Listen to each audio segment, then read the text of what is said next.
السلام عليكم.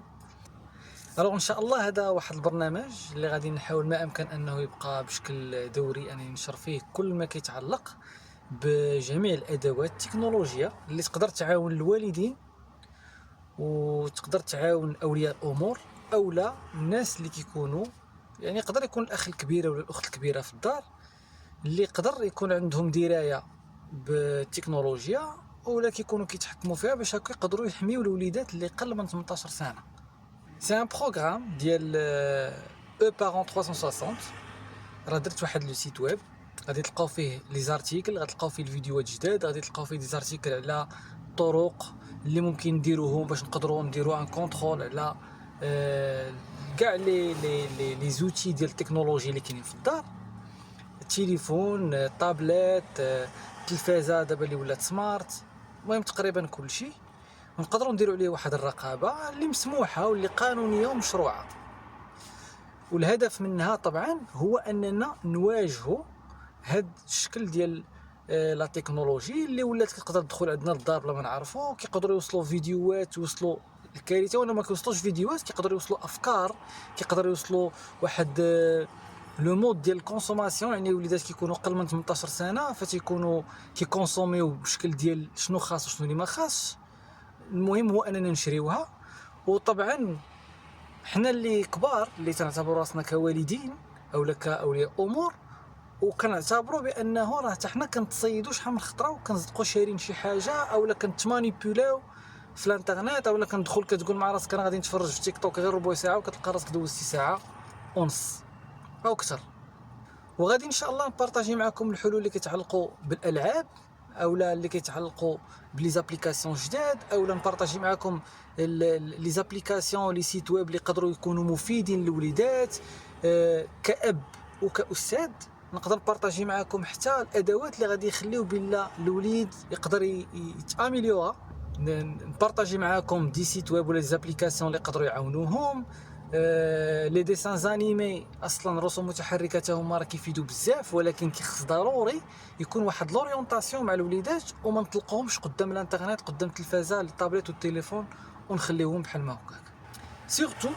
سيرتو حنا اللي اولياء امور ديال لا جينيراسيون ديال شفنا الانترنت وعرفناها، وكاينه من ورانا واحد لا جينيراسيون اللي هي جينيراسيون زد اولا وليداتنا اللي كيتسماو في جينيراسيون اما زد اولا جينيراسيون الفا اللي جاي من بعد، اللي عندهم واحد الطريقه ديال التفكير بوحدها اولا كيفاش كيقدروا ياخذوا القرارات بطريقه مغايره ما كتشبهش الطريقه اللي كنا حنا شفناها في التسعينات الى حدود 2015 على حسب كل واحد والعمر ديالو، ولكن الطريقه باش كياخذوا القرار ماشي هي نفسها اللي كانت. العالم مبدل بشكل كلي على كيف عشنا فيه حنا، على كيف عاشوا فيه والدينا، ما كيشبهش العالم اللي حنا عايشين فيه، ما كيشبهش لا جينيراسيون زد، ما كيشبهش جينيراسيون الفا. عكس الا رجعنا لي جينيراسيون قدام اللي هو الجينيراسيون ديال جينيراسيون اللي قبل الحرب العالميه الاولى، هذوك الجينيراسيون راه كانوا تقريبا كيتشابهوا في الطريقه ديال اتخاذ القرارات، في الطريقه ديال العيش. عكس الان لا جينيراسيون ما كتشبهش الجينيراسيون اللي من وراها، تقريبا بين 15 عام ولا 20 عام ما بين كل جينيراسيون والاخرى. الوغ اليوم حاولت نخصص هذه الحلقه اولا هذا الفيديو هذا خاص غير بالالعاب اللي كيلعبوهم الوليدات، سواء في التليفون سواء في بيسي سواء في طابلت، سواء حتى واحد لي جو اللي كيتسماو لي جو انتراكتيف اللي كيكونوا بحال دورة راه ماشي رسوم متحركه عاديه، راه لعبه انتراكتيف. راه الوليد ملي تيكون عنده 3 سنين 4 سنين راه ماشي انت كتلقاو كتفرج قدام التلفازه، راه ما كيتفرجش قدام التلفازه، راه كيلعب.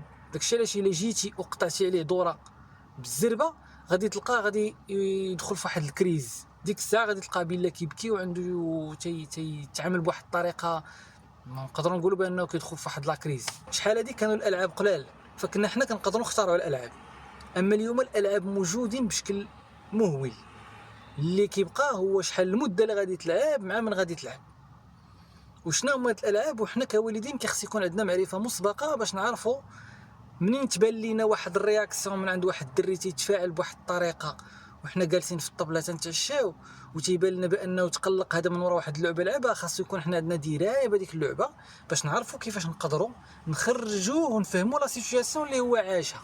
انا ما جيتش باش نقول لكم بلا الوليدات ديالنا ما يلعبوش التليفون، اولا ما جيتش باش نقول لكم بلا ناري هاد الالعاب هادو خاصكم ديزانستاليهم، غادي نقول لكم سمياتهم وتمشيو ديزانستاليهم، اولا تمشي عند ولدك وتقول ليه عافاك لا راه سمعت واحد الاستاذ ولا واحد الاب تيقول بان هاد لي جو هادو راه خطر وشرح لينا وقرينا واحد الابحاث وشفناهم فاذا غادي نحيدوهم. لا، اللي انا جاي نقول بانه كيخصنا غير نعرفوا كيفاش كيتستعملوا دوك الادوات، ويكون عندنا حتى حنا واحد الدرايه بهذوك الالعاب اللي كيلعبوهم، ونوجهوهم ونلعبوا معاهم. ماشي عيب اننا نمشيو نلعبوا معاهم، لان بهذه الطريقه غادي نقدروا نوريونطيوهم. بهذه الطريقه هذه غنقدروا نوجهوهم وغادي نمثلها لكم بالموجه. يعني غير في بلاصه ما ان الولد ديالنا كنشدوه وكنحطوه في واحد الموجه وهذيك الموجه كتهزو كدي فين ما بغات هي، لا غادي ملي غادي نعرفوا الموجه كيفاش كتخدم غنجيبوا لا بلاك ديالنا اللي نعرفوا حنا هما لي زانفورماسيون، هاد المعلومات اللي غادي نبارطاجي معكم، وغادي نقدروا نعرفوا كيفاش نركبوا على ديك لافاغ وكيفاش نقدروا حنا ما نخليوش هي اللي اورينطينا، حنا نلعبوا معاها وما تمديرش لينا شي ضرر. الوغ اول حاجه اللي غادي نبغي نبارطاجي معكم هو انه راه ماشي انا الاول اللي غادي نقول هاد لي زانفورماسيون. في اوروبا مثلا عندهم البي او جي اي. بي او جي اي لابريفياسيون ديال بين اوروبيان جيم انفورميشن، اللي هو واحد النظام اولا واحد اللجنه اللي دايرينها في اوروبا، واللي كتقدر مثلا قبل ما تخرج اللعبه ضروري لا في الاندرويد لا في اليو اس لا في البي سي لا في اي بلاصه لا في الويندوز مثلا، راه كلهم ضروري قبل ما تلوح الشركه هذيك اللعبه كتفرض عليهم واحد اللجان ديال الرقابه اللي كاينين مثلا في اوروبا اولا كاينين في جميع الدول تقريبا، الدول اللي ممكن نقولوا عليهم بانهم متقدمه.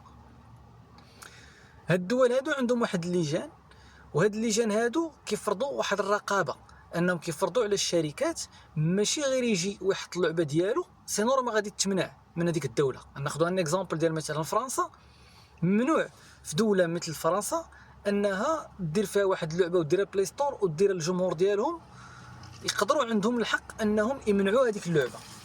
فاذا شنو كيقترحوا؟ تيقول لهم قبل ما ديروا هذيك اللعبه تصيفطوها لينا نشوفوها ونحددوا لكم شحال لما تصلاح، واش تصلاح لقل من 4 سنين، واش قل من 13 عام، واش قل من 18 عام. فهاد البي جي حنا ما عندناش في المغرب، وما عندناش تقريبا في الدول العربيه، من غير ان السعوديه والامارات ممكن انه عندهم واحد الشكل من الاشكال، ممكن لانها ما كدارش في الالعاب، ولكن شفتها بانها كدار في الافلام. الا دخلتوا للام دي بي غادي تلقاو بانه الفيلم كاينه الرقابه ديال الامارات العربيه المتحده، غتلقاو بانها حتى هي عندها الحق انها تقول بلي هذا الفيلم هذا راه ما تيصلحش لقل من 13 سنه. حنا في المغرب تقريبا تنديروا نفس السيستم اللي كاين في فرنسا. طبعا حنا ما عندناش لجنه غالبا، الا ما كانتش في راسي، ولكن ملي قلبت ما كاينه حتى انفورماسيون سور الانترنت على انه كاينه شي لجنه. يقدر تكون، ولكن لا انا عارف الى حدود الساعه حنا كنعتمدوا نفس الطريقه اللي كاينه في اوروبا، يعني ديال بي جي. الا مشيتو قلبتوا هنا عند المحلات اللي كيبيعوا الالعاب، او لا على داكشي اللي كيدخل عندنا هنايا المغرب كمثلا يوتيوب ولا الكرياسيون ديال ان كونت فيسبوك، غتلقى بلا ملي تبغي تكري كونت ديال فيسبوك كيقول لك الا كان لاج ديالك الا حطيتي قل من 13 عام راه غادي تريفيوزا اوتوماتيكمون، ما غاديش يدخل. فاذا حتى حنا تيطبقوا عندنا نفس لا نورم اللي كاينين في اوروب، ولكن لوروب عندها سيستم، عندها قانون. لوروب عندهم مثلا الا خدينا المثال ديال فرنسا عندهم واحد القوانين اللي موضوعه، واللي عندهم واحد التتبع، عندهم واحد الرقابه كيديروها على الوالدين، ان الوالدين يحترموا دوك القوانين اللي هما وضعوهم في الدوله. مثلا انه ممنوع على الطفل انه يمشي يشاهد يوتيوب بوحدو الا كان قل من 13 سنه، فاذا راه ممنوع. الا دخلت هذيك اللجنه ولقات بانه كتعطي لولدك التليفون يبقى عنده النهار كامل، وتعطيه مثلا خليه قدام التلفازه النهار كامل، فتيعتبروك بانه انت راك ما احترمتيش القوانين اللي هما وضعوها. وحاجه اخرى نبغي نقول لكم بالله هذا لو سيستيم اللي قلنا ديال بي جي راه ما كاينش غير في فرنسا، في اوروب راه اليو اس اي عندها نظام ديالها، استراليا عندها نظام ديالها، كوريا عندها نظام ديالها، كل وحدين عندهم نظام ديالهم اللي كيديروا به واحد الشكل ديال الرقابه باش الوليدات ديالهم ما يتاثروش. اذا فحنا هنا في المغرب هو بصراحه راه ماشي النظام او ديك اللجنه اللي كاينه اللي غادي تكريا ولا القانون هو اللي غادي يحمي دوك الوليدات. اللي كيتعول عليه بشكل كبير هو الوعي ديال الوالدين، الى الوالدين كان عندهم واحد المستوى ديال الوعي، كانت عندهم بالدرايه وما مدى الخطوره اللي كيشكل هذا الشيء، فراه غادي نقدروا اننا نحبسوا شويه اولا نقللوا من هذوك المخاطر. غناخذ لي زيكزامبل اللي عندنا حنا في المغرب اللي كنسمعهم عند التلاميذ وكنشوفهم عند الدراري في الجينيراسيون جديده، جينيراسيون كنهضر على زد، جينيراسيون الفا. غتلقى عندهم بابجي، الفري فاير، كول اوف ديوتي، الريزيدنت ايفل، البي او اس ولا البي اس، الفيفا. المهم هادو هما الالعاب تقريبا اللي كاينين. الوغ اللي خاصنا حنا نكونوا كنعرفوه كوالدين بلا مثلا الفري فاير ولا البابجي راه كانت دارت اللي قل من 13 سنه راه ممنوع عليه يلعبها، وانا غادي نقول لكم علاش. الفري فاير ممنوع يلعبها، جي تي قل من 18 سنه ممنوع، البي اس الفيفا راه مسموح. وانا غادي نقول لكم كل وحده التاثير ديالها على الوليدات وكيفاش حنا نقدروا نتجاوزوا. مثلا الا كان الوليد عنده 11 عام 12 عام 10 سنين راه ممكن يلعبهم، ولكن غنقول لكم شنو هما الحوايج اللي زوينين اللي خايبين. الفورتنايت حتى هي ممنوع على اقل من 12 سنه. نبداو بالبابجي والفري فاير اللي كيتستعملوا بزاف عند الوليدات هنا في المغرب. الفورتنايت راه كتشبه ليها ولكن راه كتلعب في البيسي. هما اللي غادي يقول لكم غتلقاو وليداتكم تيقول لكم عافاكم راه بغينا بيسي جيمر بما انه راه بغى يمشي يلعب ريزيدنت ايفل اولا بغى يمشي يلعب الفورتنايت اولا حتى البابجي. علاش تيطلبوا البيسي جيمر اولا كيقول لكم عافاكم راه بغينا التليفون من هذا النوع؟ لانه كيبغيو البيرفورمانس تكون طالعه ديال التليفون اولا ديال ديك الاداه اللي غتسمح لهم انهم يمشيو يلعبوا. علاش كيبغيو البيرفورمانس تكون طالعه الوليدات؟ راه ماشي تيبغيو ولا انهم تشهاوها، سي فري كو انهم راغبين في انهم تما يكون عندهم واحد الالوان واحد الشكل هذا، ولكن لا راه عندهم ان اوبجيكتيف في اللعبه. باش تربح في هذه اللعبه فانت كتعتبر جندي، انت كتعتبر جندي. فالوغ انت لاعب كتلعب بجميع السونساسيون ديالك، كتلعب ومنين كدير لي زيكوتور ولا كدير الكاسك في ودنيك، فإلا كان شي واحد من وراك كتسمع الصوت كاين من وراك. كوالدين راه مزيان تانستاليوها وتلعبوا بها ولا تمشي عند ولدك وتقول له راه نلعب معاك فيها شويه وشرح لي شنو اللي كيوقع، ومنها غتفهموا ما مدى الخطوره ديال هاد اللعبه هادي.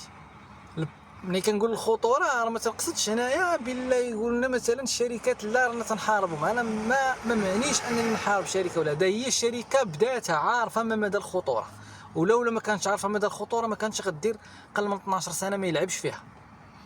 علاش؟ لانها كتعرف شنو هما شنو هو القدرات اللي كيحتاج ان من عند الدري، وان راه واحد الانرجي الا مشى تخسرها راه مشات ليه، وإلا مشى تخسر ديك الانرجي كامله في 3 السوايع في البابجي ما يمكنش تطلب منه انه يركز معك في الرياضيات، مستحيله.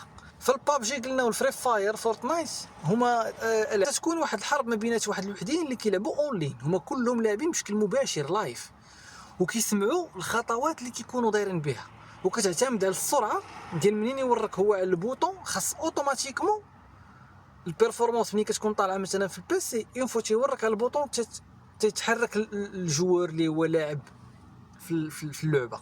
فداكشي علاش يحتاجوا البيرفورمانس تكون طالعه، يعني باش ما كانت البيرفورمانس طالعه باش ما هو غتكون الاسبقيه عنده كيحتاج منه غير واحد رده الفعل في الميلي سكون، وتا البيسي اللي كان طالع فتا هو غيتحرك في اجزاء من الثانيه غادي يدير لاكسيون اللي هو بغا.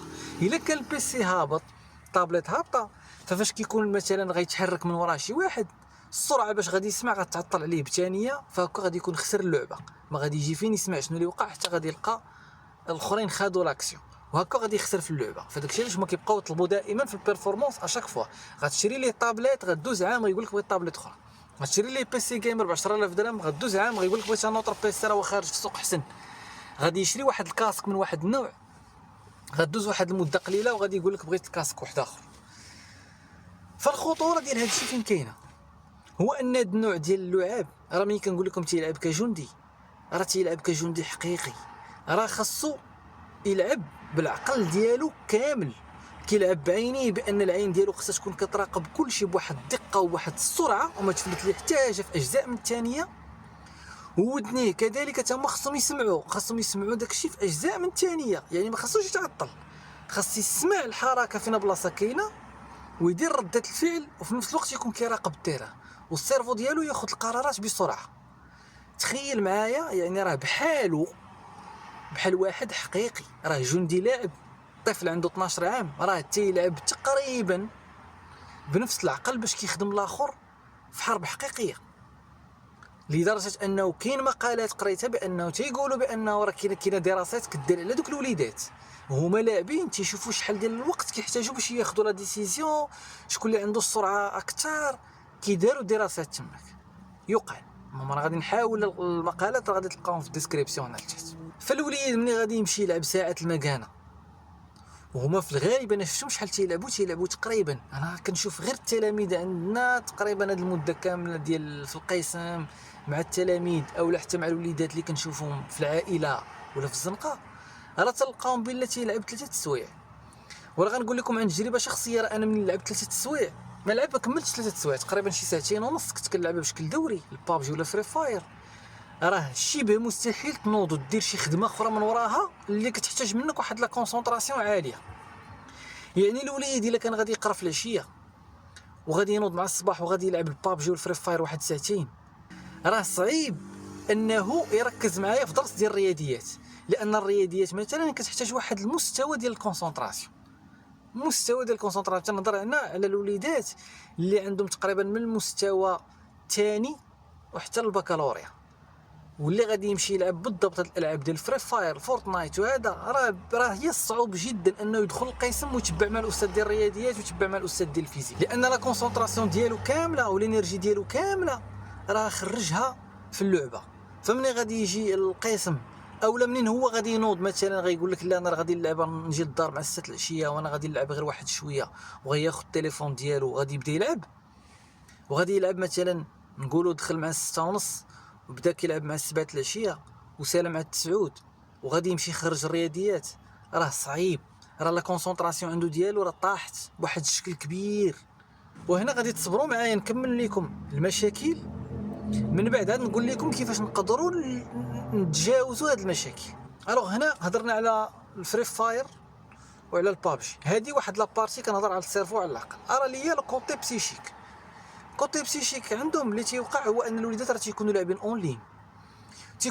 اون لين، بمعنى راه انت هو كيبان لك راه هو جالس كيلعب، وانت شنو كتسنى منه كاب ولا كذا؟ شنو كتسنى بانه راه تيلعب، اذا راه كيتستريح. حنا هادشي اللي كان عندنا شحال هادي في الجينيراسيون ديالنا ديال التسعينات ولا ما قبل، كان الوليد منين تيخرج يلعب بمعنى راه تيمشي يخرج واحد الانرجي، بمعنى ملي كيرجع مستريح.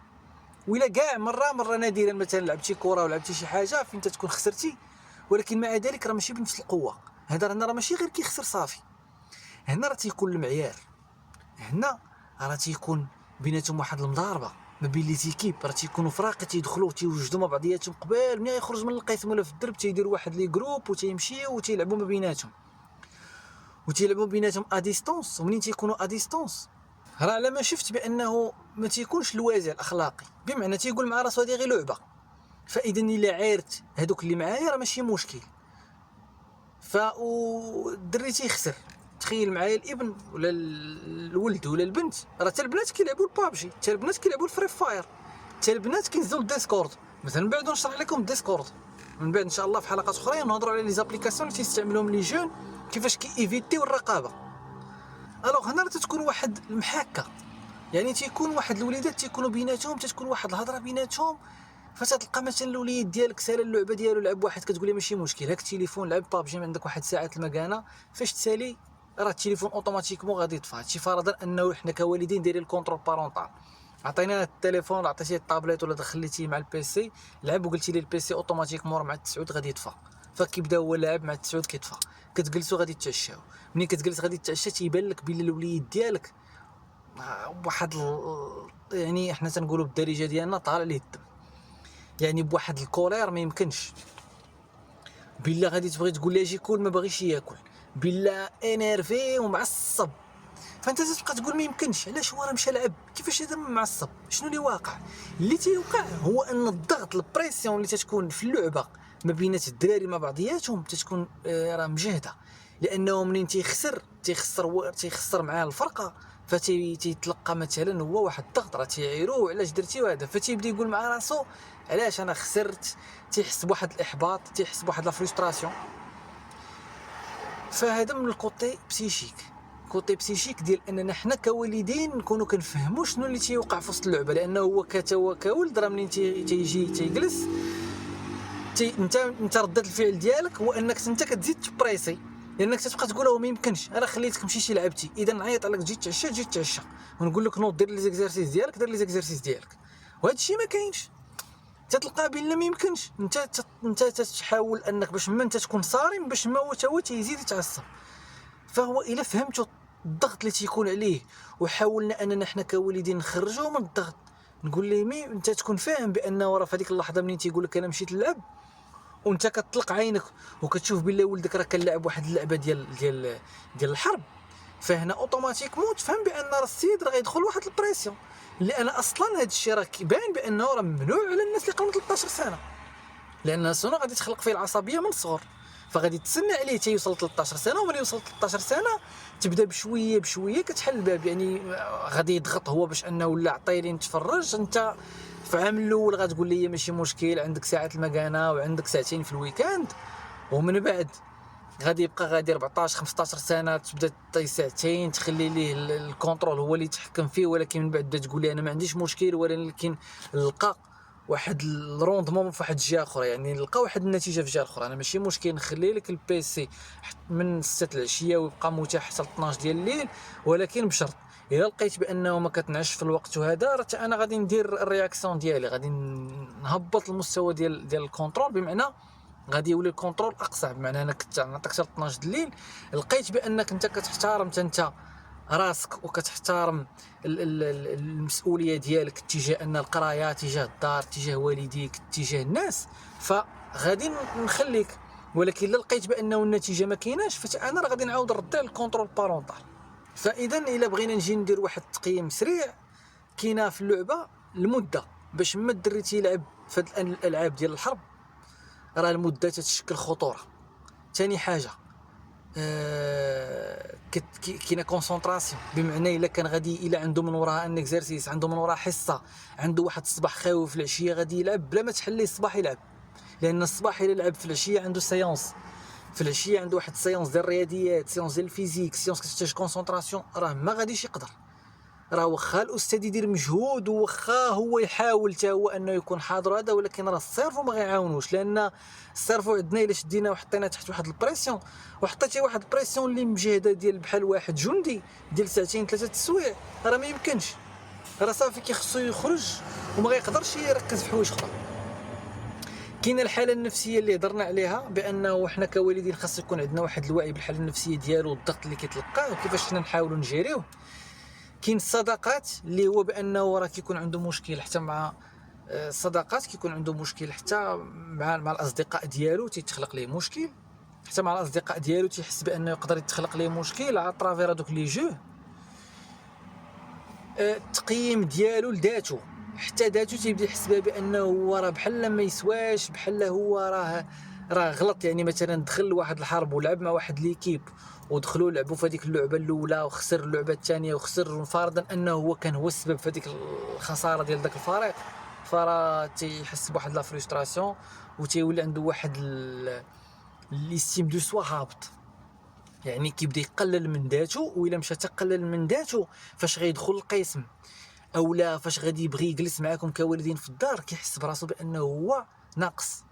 وإلا مشى حتى كانت هذا الاحساس سول الاساتذه عليه، راه غادي يقول لكم بلي الدري التلميذ اللي غيدخل كيحس براسو بانه هو ديجا ناقص، ما تيرفعش صبعو باش يشارك، ما تيجاوبش، ديما هو كيكون تيرجع للور. وهذيك باش ما هو تيرجع للور، ما تنهضرش على كيرجع للور في الطاولات، راه تنهضر على كيرجع للور مونطالمون في العقل ديالو، تيبدا يتراجع. وإلا بدا يتراجع ما غاديش يعطينا ريزولطا، ما غاديش تكون واحد النتيجه. لعب اخرى بحال فيفا بحال بي اس ولا البي او اس اللي هو اللي كنا كنلعبوها حنا شحال هادي في جينيراسيون ديالنا في بلاي ستيشن، هاد اللعبه هادي راه دايرينا يعني قل من 3 سنين ما يلعبوهاش، وهي اصلا غير الا بغيتي تقول قل من 3 سنين لان هي اصلا كتحتاج منك على الاقل تكون عنده واحد 7 سنين 8 سنين الدري عاد باش يقدر يجيري الماتش، لان هي لعبه ديال الكره. وكاين العاب بحالهم اللي تلقاهم بحال المهم تقريبا. كنهضر دابا كنحاول نهضر لكم على الالعاب اللي كتستعمل بواحد الشكل خيالي في العالم كامل دقه واحده. اللي هو البي اس والفيفا. منين غادي تلعب فيهم كتحتاج كونسونطراسيون. سي فري كو هي لا كونسونطراسيون ديالها ماشي بديك الدرجه ديال فري فاير ديال بابجي، ما عرفتش انا واش كاع الناس، ولكن انا كنهضر في لاج ديال كدا و30 سنه. راه منين كنلعب في البابجي ولا الفري فاير راه ما عنديش القدره انني نلعب فيها ساعه ونص، لانه كنحس بصح بان راسي كيضرني، كتحس بانه بصح كاينه واحد لا شارج كبيره. والكارثه هو انه الدراري كيكونوا باقيين جون، تتكون باقي عندهم هذه القدره ديال لا كونسونطراسيون بهذاك الشكل اللي كبير، وفلاص ما يوجهها بشكل صحيح تتوجه بشكل غلط. نتمناو خير. راه اللي قلنا الفيفا والبي او اس، الفيفا والبي او اس منين تتلعب هي لعبه ما كتحتاجش واحد لا كونسونطراسيون بهذاك الشكل الكبير، ولكن حتى هي راه مرهقه. المتعه فيها كبيره. المتعه ديالها كاينه في انه كتاخذ قرارات سريعه بسرعه، غالبا تيكونوا متاثرين بها الولاد اكثر من البنات. فيها احباط كبير في حاله ما كنتي كتخسر وكتعاود تخسر وكتعاود تخسر. غنقول لكم واحد لانفورماسيون اللي ممكن تعاونوا وليداتكم يفهموا شي واحد الحويجات، هو انكم تقولوا لوليداتكم بان هاد اللعبه ديال بي او اس راه ملي كتكون لاعب فيها لوبجيكتيف ديالها حتى هما انهم يخليوك كتلعب اطول مده. يعني كيشوفوك اللحظه اللي كتخرج لعبتي الماتش الاول خسرتي والثاني خسرتي والثالث خسرتي وخرجتي من اللعبه، فكون اكيد المره الجايه ملي كتكون لاعب كتلعب الماتش الاول والثاني والثالث، واخا المره الرابعه انت كتطلب انك تلعب اونلاين، هما راه غيحيدوك ما يخليوكش تلعب اونلاين، لان غادي يلعبوك مع الاي ا. انت غتصحاب راسك كتلعب اونلاين، لان لوبجيكتيف ديالهم ديك الساعه هو انك انت تربح، لان لوبجيكتيف ديالهم هو ان انت تبقى تلعب اطول مده. فهنا اذا حنا مادام هاد الشركات تيكون عندهم لوبجيكتيف وانهم يخليونا اطول مده قدام ليكرون، يخليو اطول مده يخليو وليداتنا قدام لي زيكرون، فحنا خاص يكون لوبجيكتيف ديالنا هو اننا نشوفوا كيفاش نديرو تكون اقصر مده هي اللي دار في التليفون ولا في الطابليت ولا في بيسي. حنا لوبجيكتيف ديالنا هو ان الوليد ديالنا يدوز اقصر مده، وباش يدير اقصر مده هنا خاصك تكون كتلعب معاه وتكون كتحدد ليه الوقت وتكون كتهضر كدير كونترول بارونتال. كاينين العاب اللي كيحتاجوا تركيز عالي اكثر من هادو اللي تنقول دابا، اللي هما الفورتنايت، كول اوف ديوتي وريزيدنت ايفل. هادو تيلعبوهم راه تلعبوهم حتى اللي في الجينيراسيون القديمه، ولكن هاد الالعاب هادي كتحتاج حتى كونسونطراسيون بحال بابجي والفري فاير، ولكن راه باش تكونوا عارفين راه ممنوع على الاقل من 18 سنه، لدرجه ان حتى اللقطات اللي فيها، حتى مثلا هضرنا على جي تي ا راه لعبه حتى الطريقه باش كتلعب راه غير اخلاقيه، راه ما فيها حتى ما عندها حتى علاقه بانك تلعب، لانهم كيصيفطوا واحد السيد تيقول لي عافاك بغيناك تجيب واحد الممنوعات من واحد البلاصه، فتيولي هو لاعب تيحس براسو هو خاصني نمشي ندير هاد المخاطره لا اخلاقيه، وندير هاد الغلط هذا وندير هاد الغلط هذا اللي هو في اللعبه كيبان بانه راه غير لعبه، ولكن راه في التركيب ديالها في الدماغ ديالو راه شكل اخر. بالنسبه لواحد جوج لعبات راه غادي تلقاهم بلا حتى هما كاينين في المغرب وكاين في العالم العربي وكاين في العالم كامل، اللي هما الروبلوكس والماينكرافت. هاد الروبلوكس والماينكرافت شوف راه خليتوهم الاخرين لان ما يتخافش منهم بشكل كبير، ولكن تيحتاجوا رقابه وتيحتاجوا توجيه. الا شفتي كيلعب الروبلوكس راه غادي يبان لك بلا واحد لو روبو كيدخلوا كيدير واحد لا كرياسيون، يعني فيها واحد البلاصه ديال الابداع، حتى هي كتلعب اونلاين وحتى هي كتلعب بلي زيكيب. هنا راه كتكون الماينكرافت والروبلوكس لدرجه ان الماينكرافت هنا في المغرب راه كدار واحد لا كومبيتيسيون عليها، الروبلوكس كاينه كومبيتيسيون تدار حتى هي في الاوروب، فكيلعبوا الوليدات وكتلعب لدرجه انها تعتبر تربويه، تقدر تدخل في اللعب اللي هما تربويه، ماينكرافت والروبلوكس، ولكن حتى هما يكونوا بواحد التوجيه بواحد لوريونطاسيون، نكونوا عارفين بان شنو اللي تيتخلق من وراه، شنو اللي زوين في روبلوكس وفي ماينكرافت. وعلاش كنقول لك تخليه يلعب؟ لان تتعلموا الالغوريثم، تتعلموا المنطق ديال التتابع ديال كل حاجه من وراها، زيد عليها المتعه، زيد انك تلعب اونلاين اللي غتحظيو منه هو مع من كيلعب، لانه اللحظه اللي كيلعب اونلاين راه كيلعب مع واحد براني وراه ما كنعرفوش مع من كيلعب، راه يقدر يكون واحد كبير وجاي باغي يستغلهم، وراه يقدر يكون صحابهم وكيدوزوا ليه دي ميساج اللي ما خصهمش يدوزوا، وتقدر يكون كيتعلم فيها شي حوايج اللي ما خصوش يتعلمهم، فتماك راه واخا يبان لك بانه راه غير كيلعب، لا ولكن راك طالقوا مع الناس. فاذا على العموم قل من 13 سنه راه ماشي مشكل يلعب روبلوكس، ماشي مشكل يلعب ماينكرافت، فقط انه غادي تحظيو مع من كيهضر، وكاينه اللعبه اللي غنخليها هي الاخرى لان ما كتبانش لعبه. الا هضرنا على دورة راه لعبه، راه ماشي رسوم متحركه. دورة راه هما جو انتراكتيف. فاش كانوا كيصايبوهم الناس كانوا كيصايبوهم على اساس انهم رسوم متحركه ولكن بواحد الشكل جديد اللي كيتسموا تفاعليه. فاصلا اللي اكثر من 5 سنين غتلقاه بلا ما كيشوفش دورة، لانها غير ممتعه بالنسبه لشي واحد اللي فوق من 5 سنين، ولكن قل من 5 سنين غتلقى بالنسبه ليه ممتعه. لكن راه الخطوره ديالها كبيره. اولا كيبان ليا كأب اولا كاستاذ راه ممنوع على الاقل من عامين، لانك ما كتعلموش، راه غير كيبقى يدخل في واحد لا رياكسيون. زيد عليها ما خصكش تفوت ليه واحد ساعه المكانه ماكسيموم. الا كانوا كيستعملوا الاساتذه ماشي مشكل داخل الاقسام. في هذا النظام الجديد ديال المدارس الرائده في الاستراحه راه مسموح انك دير مثلا، كنهضر على تربويا راه ما فيها حتى عيب ان هو جالس في الاستراحه كيسحب ليه راسو كيتفرج في رسوم متحركه، ولكن انا كاستاذ راه تندخل المعلومه دون مانير امبليسيت. هو راه تيتفرج وتيلعب مع دورة، كتقول ليه شنو رايك الا زدنا 2+2 شنو غادي تعطينا النتيجه. كيبقاو هما يلعبوا. راه هي تعليميه ولكن تكون داخل بحال ما هكا، اما تكون مع استاذ او لا تكون مع ولي امر. وإلا كاع فرضا خلينا قدام التلفازه نخليو مثلا واحد 45 دقيقه ماكسيموم ساعه المكانه. فاش تجي ماشي تجي وتطفي عليه التلفازه، لا منين تجي حاول تهضر معاه وتخرجو بشويه، لانه تيحس براسو هو في لو جو. راه هو تيدخل لداخل، راه تيدخل وسط اللعبه، تيحس راسو وسط اللعبه، فصعيب انك تعاود ترجعو. ارى لي نهضروا على الحلول اهم حل اللي كاين هو الكونترول بارونتال.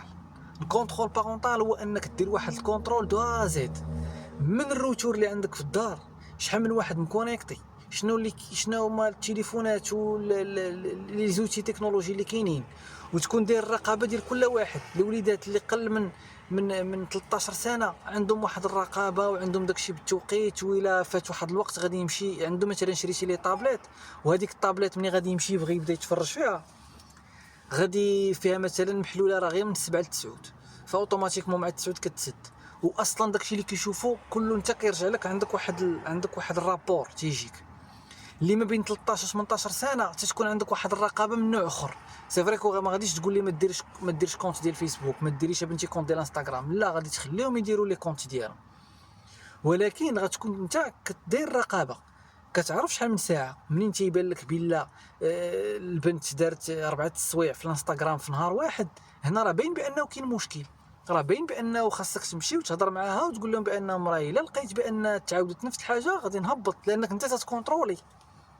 عندك الرابور اللي تيوصلك دائما على كاع داكشي اللي تيوقع في الدار. هذه اهم حاجه، اهم نقطه تتبان لي اساسيه اللي ممكن انني نواجهوا بها هاد المد الهائل ديال التكنولوجيا اللي كاين الان.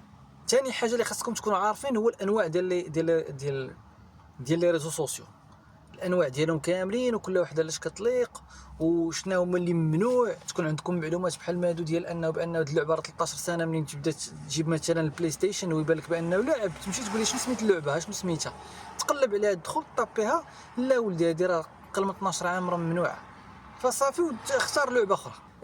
ثالث حاجه اللي هو الهضره معاهم باش يعرفوكم بانكم راكم كتعرفوا لو جو اللي هما تيلعبوها، وتهضر معاه في هذيك اللعبه شنو اللي فيها زوين، شنو اللي ما فيهاش زوين، شنو الامباكت ديالها لك. هادشي غادي يخليك انت تبدا تفهم لا سيتوياسيون اللي تيكون فيها الوليد او البنيه. واخر حاجه اللي هي العاب بديله. العاب كاين واحد اللعب اللي تيتلعبوا جماعيا في الدار، لانهم اللهم يلعبوا وهما مع بعضياتهم، يلعب مثلا كره او لا غادي يلعب الالعاب الجماعيه اللي هما بحال بارتيسي. واحد اللعبه كتلعب مثلا ديال 2 3 4 ديال الناس 5 6 الناس على حسب. كاينه في الريال كتقدر تمشي تشريها كتباع كيلعبوها، ولا كتقدر دير في التليفون وتيلعبوا فيها كاملين. هاد الانواع ديال الالعاب، هاد الانواع هادو ديال الالعاب تيعطيو المتعه ديال اللعب بلا ما يدخلوك في واحد الجهه اللي هي خطيره، بلا ما يدخلوك في الادمان، بلا ما يدخلوك في انك ما كتعرفش مع من مريح مع من كيهضر، بلا ما تكون واحد البريسيون ثقيله على الوليد ولا على البنيه، والمده راه كتكون طويله في هاد الانواع ديال الالعاب، وفيها متعه. وفي الاخير نبغي نقول لكم بلا انا راه ماشي ضد الشركات اللي تيصوبوا الالعاب، راه فقط تنوضح بلا هاد الالعاب ها لما تيصلاحوا وها شنو هما الاضرار اللي ممكن يديروهم لوليداتنا، وهما راهما عارفينهم ومخرجين لي زارتيكل عليهم. وغير انا تنقول لكم الابحاث كأب تيقلب على افضل ما كاين في السوق لوليداتو في لا تكنولوجي، وكأستاذ كنشوف التلاميذ كيفاش نقدروا نتفاعلوا معاهم. ثاني حاجه، انا ما تنقولش بان اوروبا راه هي اولا دوك الناس اللي عندهم الانظمه دايرهم الدوله ودايره واحد القوانين بانه راهم افضل، لا تا هما راه تيعانيو نفس المعاناه ديالنا، وتا هما بقات لهم حاجه وحده اللي ممكن تخرجنا لبر الامان، هو اننا نرفعوا من الوعي ديالنا تجاه هاد التكنولوجيا عموما، ونربيو في الوليدات ديالنا واحد الحاجه اللي كتسمى المناعه الفكريه، اللي كنتكلم عليها نعوم تشومسكي، واللي تيتكلم عليها هنا في المغرب المامون مبارك الدريبي. هاد المناعه الفكريه وهي تتولي تخدم بنفس الطريقه باش كتخدم المناعه في جسم الانسان، بانه اصلا انفو تتبان ليه شي حاجه داخل الجسم ما كتوافقش معاه، اوتوماتيكمون تيتم الرفض ديالها وكيبدا يواجهوها. فهي نفس الحاجه، الا كان عندنا القدره اننا نعرفوا شنو تيوجدوا هاد الشركات في السوق باش يحاولوا يستقطبوا الوليدات ديالنا، الا حنا قدرنا نقنعوهم بان نعرفوهم، ماشي نقنعوهم، غير نعرفوهم بالنوع ديال البلايص اللي غادي تقدر تخلق لهم الضرر هما لوليداتنا، فاوتوماتيكمون هو اللي غادي يبدا يشوف راسو بانه فات ساعات المكانه غادي يبدا يهرب من هذاك الانواع ديال الالعاب.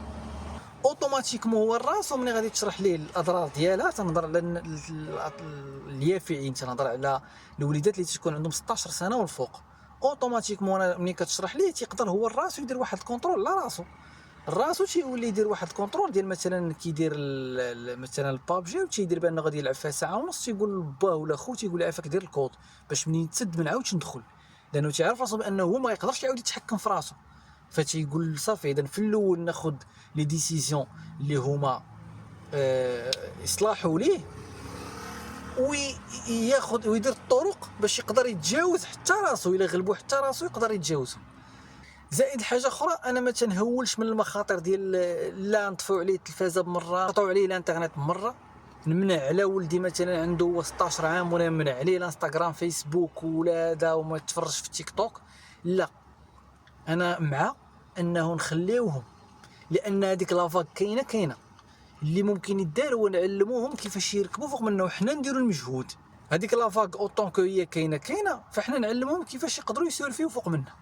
اوليو نقول لي حيد تيك توك، لا خلي تيك توك، دير كونت ديالك في تيك توك، ولكن ارى لي انايا لو كود، انا اللي غندير الكود بانه ساعه المكانه الا مشى، الا من ساعه المكانه تفرجتي ساعه المكانه كدير واحد الكونترول بارونتال بلا فيه تيك توك تفرجتي فيه ساعه غادي يولي يحتاج كود باش تعاود تدخل، وهذاك الكود كيكون عندي انا. فاذا غتفرج ساعه المكانه اوتوماتيكمون غادي تسد لابليكاسيون. فاذا ما نمنعوش ولكن نكونترولي. فممكن نشبهوا هذا الشيء كامل، نقدروا نشبهوه بالكاس، يعني هاد لا تكنولوجي كامله تجيني بنفس الطريقه، هو كاس ولاش غتستعملو، استعملتيه بواحد الطريقه مزيانه راه يفيدك، ولا استعملتيه بواحد الطريقه خايبه ودرتي فيه شي حاجه خايبه راه غادي تضرك. فماشي لوبجيكتيف انه تحيد الكاس. هاد الشيء اللي كاين بالنسبه اليوم. فاذا نحاولوا نديروا مجهود كاملين كاولياء امور كاساتذه في هذا الباب هذا ديال الانترنت، وديال كيفاش نقدروا نحدوا ولا نقصوا من الخطوره، وكيفاش نقدروا نستغلوها بشكل ايجابي تفيدنا وتفيد وليداتنا، ولما لا نخلقوا مناعه فكريه عندنا كاملين وعند الوليدات ديالنا، اللي نوعا ما غتولي تشكل واحد الوعي بالمخاطر ديال الانترنت. والسلام عليكم.